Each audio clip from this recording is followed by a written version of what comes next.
ذیابیطس ایک بڑھتی ہوئی خطرناک بیماری ہے۔ دنیا بھر میں تقریباً 42 کروڑ افراد اس کا شکار ہیں، جبکہ روز بروز اس کی تعداد میں اضافہ ہوتا چلا جا رہا ہے۔ دنیا بھر میں ہونے والی اموات کی 7ویں بڑی وجہ ذیابیطس ہے۔ یہ ایک ایسا مرض ہے جسے خاموش قاتل کہا جائے تو غلط نہ ہوگا، کیونکہ یہ ایک بیماری کئی اور امراض کا باعث بنتی ہے۔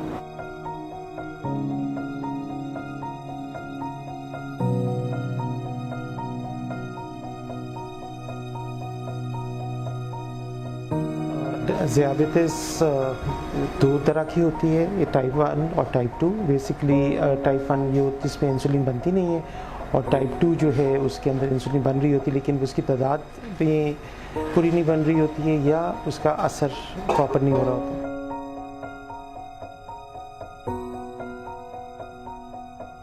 اس کی ابتدائی علامات میں بھوک اور پیاس کی بڑھتی ہوئی شدت، بار بار پیشاب کا آنا، وزن کا کم ہونا، ہاتھ اور پاؤں کا سن ہو جانا، گھبراہٹ محسوس کرنا اور نظر کی دھندلاہٹ عام ہے۔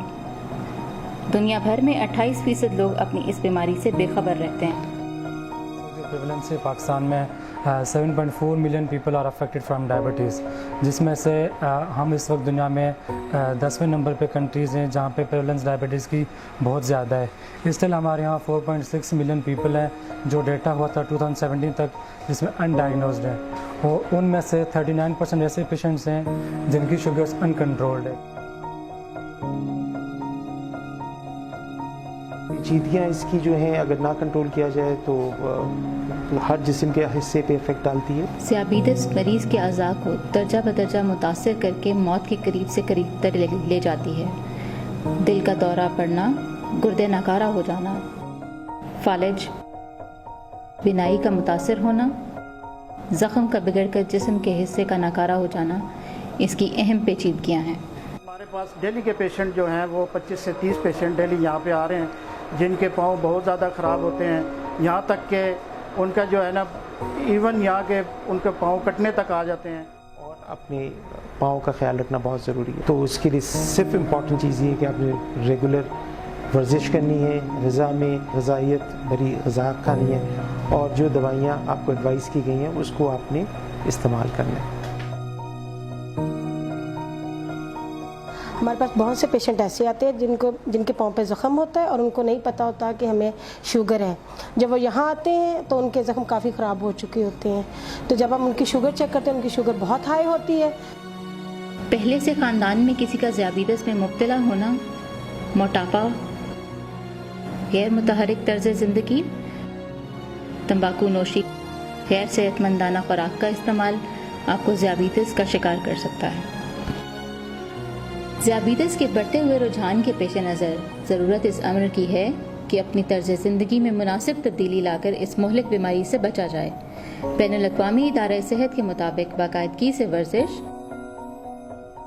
تمباکو نوشی سے پرہیز، متحرک اور فعال طرز زندگی اور صحت بخش غذا کے استعمال سے ممکنہ حد تک اس بیماری اور اس کی پیچیدگیوں پر قابو پانا ممکن ہے۔ یہ بات بھی قابل غور ہے کہ سال 2017 میں دنیا بھر میں صحت پر خرچ ہونے والے بجٹ کا $727 بلین صرف ذیابیطس کے علاج پر خرچ ہوا، جبکہ پاکستان کی صحت پر آنے والے اخراجات کا 17% صرف ذیابیطس پر خرچ ہوا۔ ذیابیطس نہ صرف مریض اور اس سے جڑے افراد کے لیے تکلیف دہ ہے، بلکہ ملک و قوم کی سماجی اور اقتصادی ترقی کی راہ میں حائل رکاوٹ ہے۔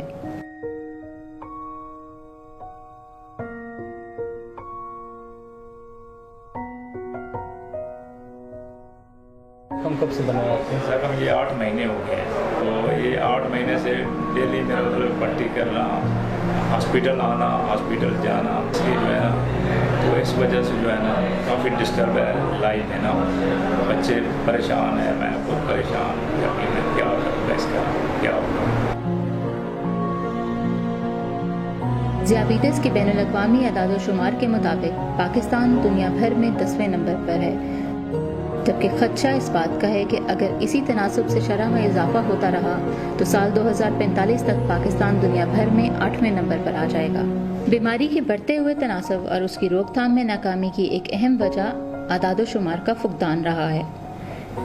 ذیابیطس سے متعلق پہلا سروے 24 سال قبل 1994 میں کیا گیا، جبکہ بڑھتی ہوئی آبادی اور اس کے بدلتے رجحانات کے پیش نظر ضرورت اس امر کی تھی کہ اپنے حالیہ اعداد و شمار کا صحیح سے اندازہ لگایا جائے تاکہ جامع پالیسیاں ترتیب دی جا سکیں۔ اسی پس منظر میں وزارت صحت پاکستان نے ملک کے واحد تحقیقی ادارہ صحت پاکستان ہیلتھ ریسرچ کونسل کو یہ اہم ذمہ داری سونپی کہ وہ معاونین جن میں بقائے انسٹیٹیوٹ آف ڈائبٹالوجی اینڈ اینڈوکرینالوجی، ڈائبیٹک ایسوسی ایشن آف پاکستان کے تعاون سے قومی اعداد و شمار اور وجوہات کا احاطہ کرے۔ پھر یہ جو سفر ایک خیال اور ارادے سے سال 2016 سے شروع ہوا، تقریباً 1.5 سال کی قلیل مدت، انتھک محنت اور معاونین کی کاوشوں سے کامیابی کے مراحل طے کرتا ہوا پائے تکمیل تک پہنچا، اور آج اس سروے کے نتائج آپ سب کے پیش نظر اور غور طلب ہیں، اس امید کے ساتھ کہ اس بیماری کے بڑھتے ہوئے طوفان کے تدارک اور روک تھام کے لیے اعلیٰ ایوانوں میں آواز اٹھائی جا سکے۔